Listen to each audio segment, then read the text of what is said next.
এই মুহূর্তে মানুষের মধ্যে যে স্বতঃস্ফূর্ততা দেখা যাচ্ছে তাতে মনে হচ্ছে অ্যাডভান্টেজ বোধহয় শুভেন্দু। যদি ফেয়ার ইলেকশন হয় তাহলে মমতা ব্যানার্জি পরাজিত হবে শুভেন্দু অধিকারীর কাছে। বিজেপি। এই মুহূর্তে দাঁড়িয়ে আছি ভবানীপুর বিধানসভা কেন্দ্রে, বাংলার অন্যতম হটস্পট। একদিকে মুখ্যমন্ত্রী মমতা বন্দ্যোপাধ্যায়, অন্যদিকে শুভেন্দু অধিকারী। কে জিততে পারে মনে হচ্ছে? এই মুহূর্তে মানুষের মধ্যে যে স্বতঃস্ফূর্ততা দেখা যাচ্ছে তাতে মনে হচ্ছে অ্যাডভান্টেজ বোধহয় শুভেন্দু। কারণ শুভেন্দু অনেকদিন আগে থাকতেই এই কনস্টিটিউন্সি থেকে তার নিজের মতো করে গুছিয়ে নিয়েছেন এবং প্রচার বলা যেতে পারে অনেকদিন আগে থাকতেই শুরু করেছে। কেন শুভেন্দু অধিকারী জিতবে? মুখ্যমন্ত্রী কেন হারবে? মুখ্যমন্ত্রী হারবে বলতে মুখ্যমন্ত্রী হারবে তার কারণটা হলো যে দুর্নীতিগুলো প্রকাশ্যে এসছে। প্রথমত খেয়াল রাখতে হবে যে ভবানীপুর যে বিধানসভা কেন্দ্র এটা কিন্তু অনেকটা আলাদা।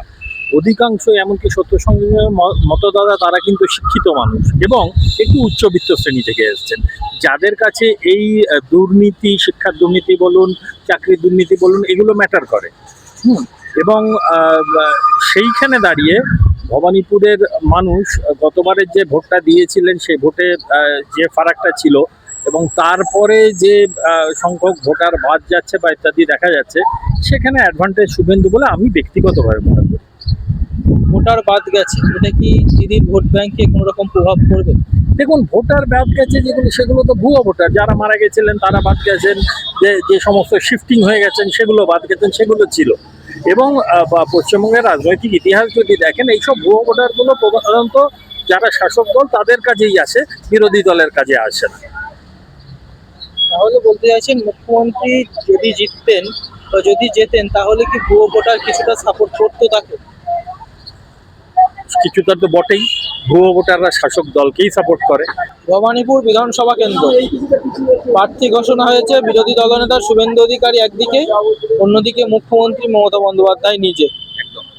কি মনে হচ্ছে কার জেতার সম্ভাবনা বেশি? এখন ব্যাপার হচ্ছে বর্তমানে মমতা বন্দ্যোপাধ্যায়ের যা ইমেজ, বিশেষ করে শিক্ষিত সমাজের কাছে, কারণ তাতে আমার ব্যক্তিগত ধারণা, এক কথায় যদি ফেয়ার ইলেকশন হয় তাহলে মমতা ব্যানার্জি পরাজিত হবে শুভেন্দু অধিকারীর কাছে। কারণ ব্যাপার হচ্ছে বর্তমানে যে প্রতিশ্রুতি দিয়ে, আগে যে প্রতিশ্রুতি দিয়ে মমতা বন্দ্যোপাধ্যায় ক্ষমতা এসেছিলেন, বর্তমানে পুরো তার কন্ট্রারি, সম্পূর্ণ একবারে অনৈতিক কাজ বলে উনি সরকারটি চালাচ্ছেন। আর একটা হচ্ছে যে ওই যে উন্নয়নের পদ্ধতিতে না গিয়ে চিপ পপুলারিটি গেইন করে উনি কিন্তু সরকারটাকে চালাতে চাইছেন। কারণ কিছু পাইয়ে দেওয়ার রাজনীতি, সাময়িক পাইয়ে দেওয়ার রাজনীতি, এই রাজনীতিতে উনি আইপ্যাকের মতাদর্শ নিয়ে টাকাগুলোকে এক কথায় ড্রেনেজ করছে, তছনছ করছে। এই বিভিন্ন খাতে যে অনুদানগুলো দিচ্ছে, এগুলো আমার মনে হয় বোগাস। এই যে শিক্ষিত সমাজের ক্ষেত্রে যেটা ইনস্ট্যান্ট, কদিন আগে মাত্র কয়েকটা দিনের ব্যবধানে তাদের টাকাটা কিন্তু ঢুকে গেছে ব্যাংকে। হোয়ারাজ এই যে গভর্নমেন্ট, যারা সরকার চালাচ্ছে, হ্যাঁ, এই সরকারি কর্মচারীদের তাদের যে পাওনা গন্ডাটা, অর্ডার সুপ্রিম কোর্ট, ভারতবর্ষের যে সর্বোচ্চ ন্যায়ালয়, তাদের আদেশ সত্ত্বেও সেটাকে ইগনোর করে তিনি চলছেন।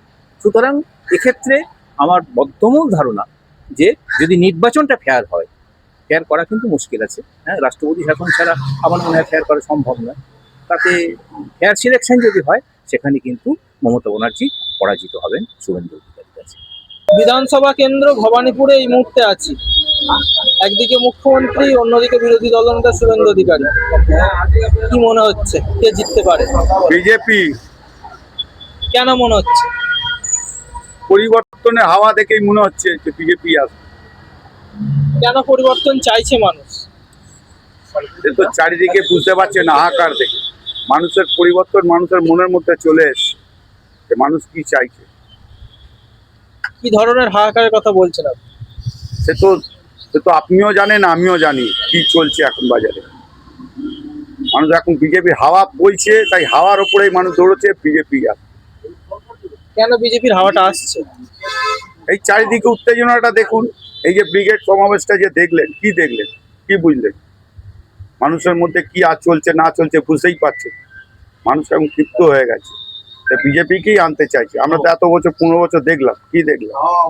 তা 5টা বছর না আরো কষ্ট করব, ভালো না লাগলে আবার ফেলে দেবো। ফেলতে তো সময় লাগবে না, 5টা বছর, এতদিন কষ্ট হয়ে 5টা বছর আরো করবো। তাহলে বলছেন পরিবর্তন এবার হচ্ছে। হবেই হবে, পরিবর্তন আসছে, 100% আসছে।